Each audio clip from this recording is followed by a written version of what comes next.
Good morning everyone.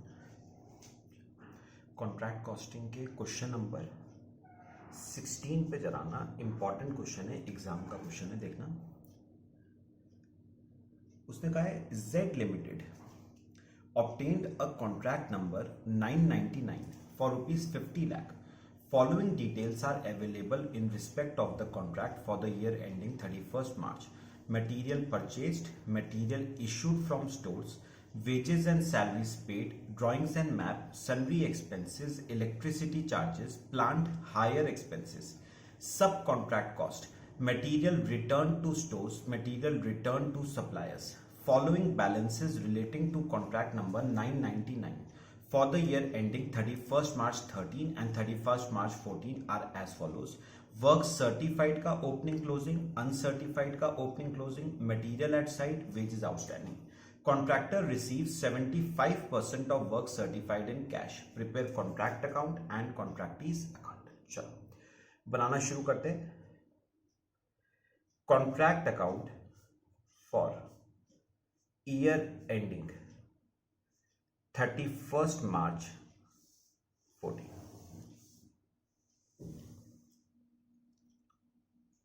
सबसे पहले ना मेरी बात सुननी है, सेकंड पेज पे आओ। पहले सेकंड पेज पे मुझे बताओ, आपको वर्क सर्टिफाइड का ओपनिंग और क्लोजिंग दोनों दे रखे हैं और अनसर्टिफाइड का भी ओपनिंग और क्लोजिंग दोनों दे रखे हैं। तो सबसे पहले टू साइड पे ओपनिंग बैलेंस लिखना। Opening stock of work in progress, work certified का है 12 लाख और वर्क अनसर्टिफाइड का 20। ये ना ये पिछले साल का क्लोजिंग रहा होगा ना, तो इस साल का क्या बन गया, ओपनिंग। ऐसे ही देखो, मटेरियल एट साइट मतलब ओपनिंग स्टॉक ऑफ मटेरियल भी दे रखा है 15,000। ये पिछले साल का क्लोजिंग था, इस साल का ओपनिंग। चलो और बताओ आपने क्या क्या लगाया। मटेरियल परचेज्ड, आपने मटेरियल परचेज किया 1,60,000 का। फिर material issued from stores 5 lakh, आपने कुछ मटेरियल इश्यू किया फ्रॉम स्टोर्स 5 लाख। फिर drawings and map 60,000, drawings and map 60,000। Sundry expenses 15,000, sundry expenses 15,000। फिर इलेक्ट्रिसिटी चार्जेस 25, इलेक्ट्रिसिटी चार्जेस 25। ठीक है। अच्छा, इसके बाद देखो, इसके बाद आपको प्लांट हायर एक्सपेंसेस दे रखे हैं 60। याद करो मैंने क्या कहा था कि अगर प्लांट आप किराए पे लेते हो और उसका किराया जो आप देते हो वो रेवेन्यू एक्सपेंडिचर होता है, और क्योंकि रेवेन्यू एक्सपेंडिचर है कॉन्ट्रैक्ट अकाउंट में आ जाएगा प्लांट हायर एक्सपेंसेस 60। फिर सब कॉन्ट्रैक्ट कॉस्ट 20, सब contract cost 20। Material returned, by side पे लिखो, बाय मटेरियल रिटर्न्ड,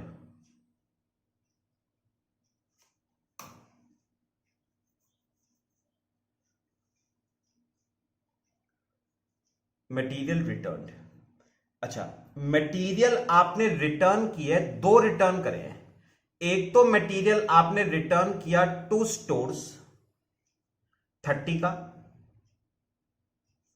और एक आपने मटेरियल रिटर्न किया टू सप्लायर्स 20 का। ठीक है।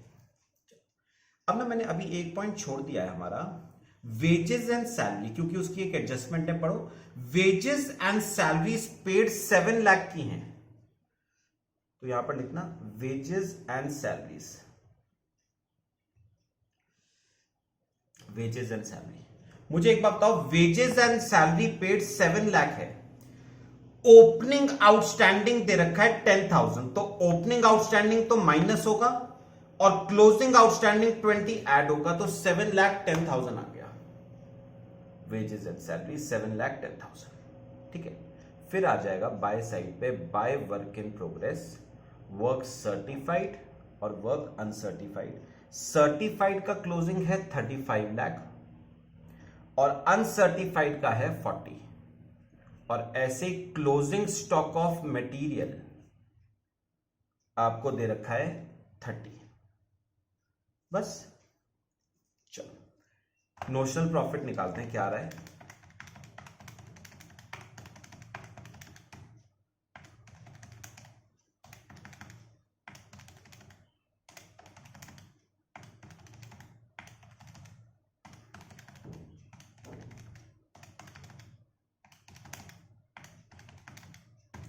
$8,35,000 का नोशनल प्रॉफिट कहां जाएगा, कॉस्टिंग पीएल में। तो टू कॉस्टिंग पीएल 8,35,000। तो ये हमारा ना क्वेश्चन का फर्स्ट पार्ट हो गया, जिसमें उसने हमें कॉन्ट्रैक्ट अकाउंट बनाने को कहा था। अब आते हैं क्वेश्चन के सेकंड पार्ट पे। सेकंड पार्ट पे देखो उसने क्या बनाने को कहा था, उसने कहा था कॉन्ट्रैक्टी का अकाउंट बनाना है। मेरी बात सुनोगे सब, मेरी बात सुनोगे सब।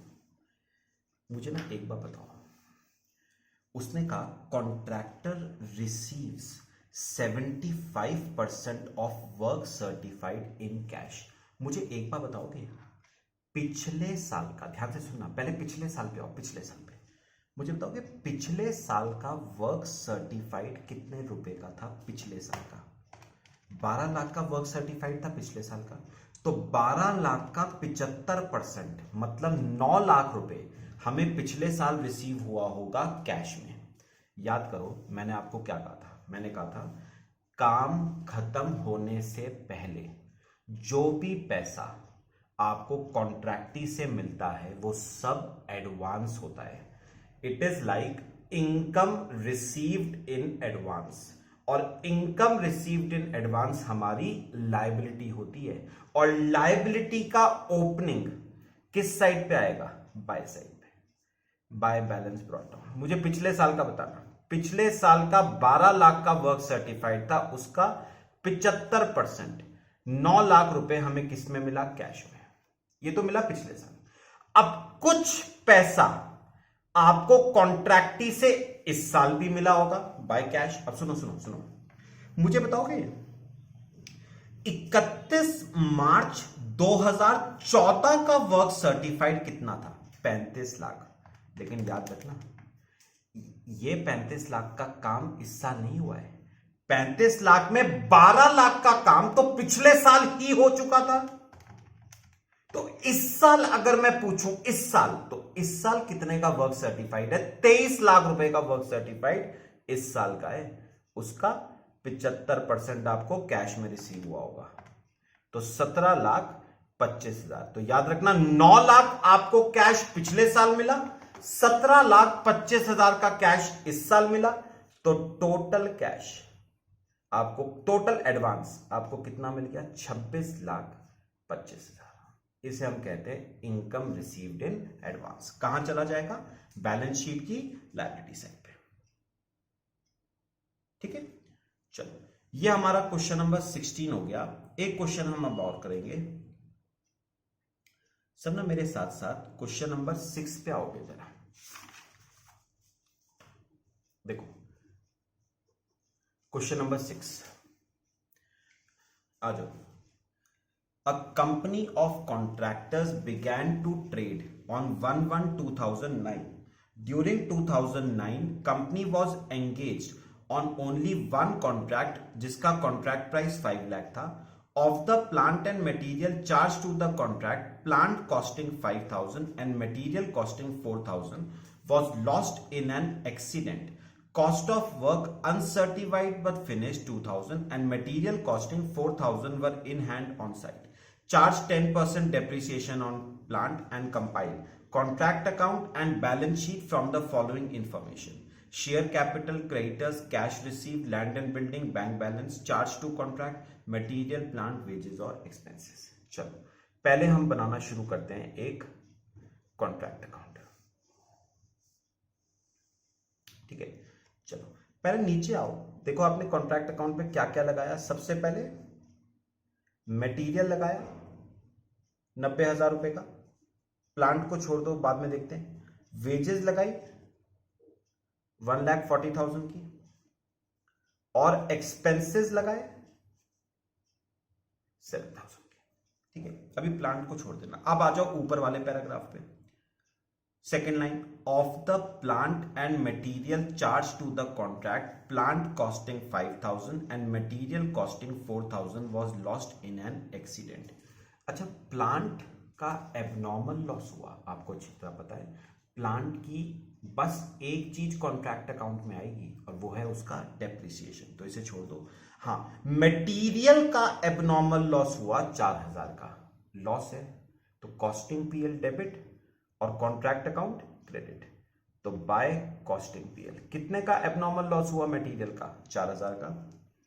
फिर उसने कहा है cost of work uncertified but finished, लिखो बाय साइड पे, by work in progress, work certified और वर्क अनसर्टिफाइड। वर्क अनसर्टिफाइड है 2,000 रुपए का। फिर material costing 4,000 were in hand eight site, तो बाय मटेरियल एट साइट 4,000। फिर उसने कहा है चार्ज 10% डेप्रिसिएशन ऑन प्लांट, तो प्लांट पे डेप्रिसिएशन निकालते हैं। करो, सिंपल सा है। मुझे बताओगे आपने कितने रुपए का प्लांट खरीदा था?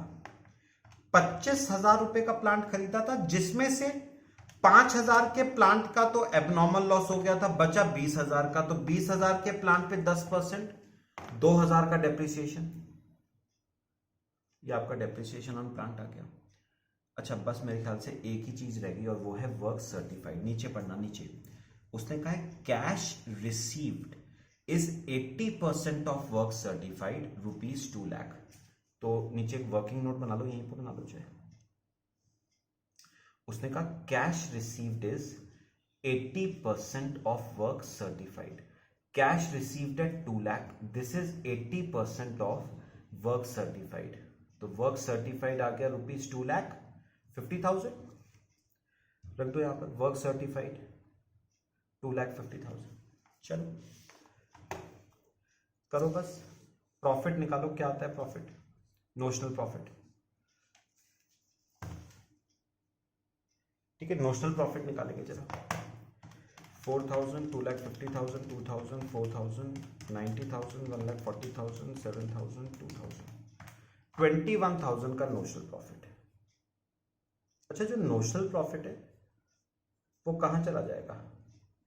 Costing, profit and loss account, 21,000। ठीक है, ये हमारा एक पार्ट हो गया कॉन्ट्रैक्ट अकाउंट का। चलो अब सेकंड पार्ट पे आ जाते हैं क्वेश्चन के।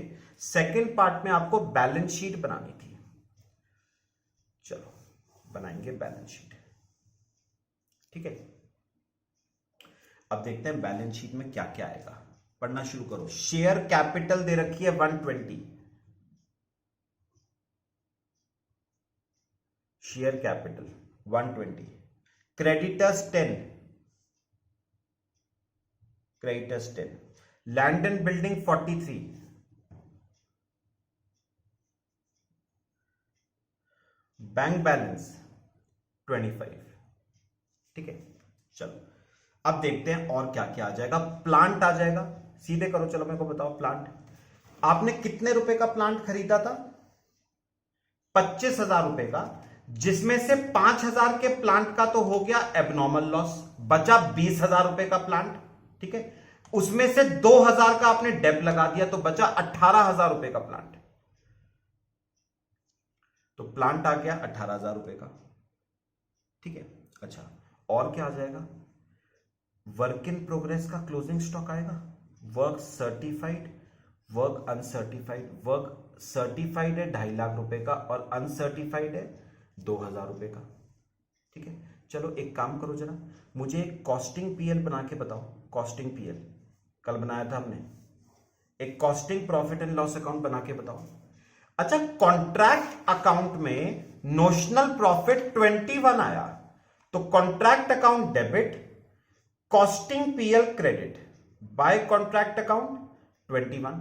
अच्छा, अब इसमें से क्या क्या होगा, इसमें से मुझे बताओ, मटेरियल का एबनॉर्मल लॉस हुआ था, मटेरियल का एबनॉर्मल लॉस कॉन्ट्रैक्ट अकाउंट में क्रेडिट हुआ था, कॉस्टिंग पीएल में डेबिट 4000। अच्छा, एक और एबनॉर्मल लॉस हुआ था प्लांट का, याद रखना प्लांट का एबनॉर्मल लॉस कॉन्ट्रैक्ट अकाउंट में नहीं आता, प्लांट अकाउंट में आएगा। तो पता है उसकी एंट्री अगर मैं बनाऊं तो क्या बनेगी, प्लांट का abnormal loss costing PL debit होगा और प्लांट अकाउंट क्रेडिट होगा 5000। बस बाकी आपकी बैलेंस शीट में आ जाएगा, कितना बचा 12000। तो यहां पर आ जाएगा कॉस्टिंग पीएल 12000। अच्छा, एक बात और बताओ मेरे को, एक अकाउंट और बनाना जरा, कॉन्ट्रैक्टी का अकाउंट। मुझे बताओ कि हमें कॉन्ट्रैक्टी से कितना कैश मिला है, 2 लाख रुपए। तो बाय कैश 2 लाख रुपए, ये 2 लाख रुपए एक तरह से क्या होता है, इनकम रिसीव्ड इन एडवांस। कहां जाएगा, बैलेंस शीट की लायबिलिटी साइड पे 2 लाख रुपीस। तो कॉन्ट्रैक्टी 2 लाख।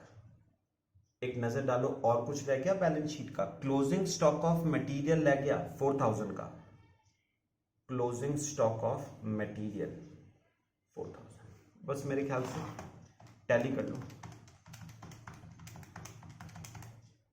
342 टोटल आएगा।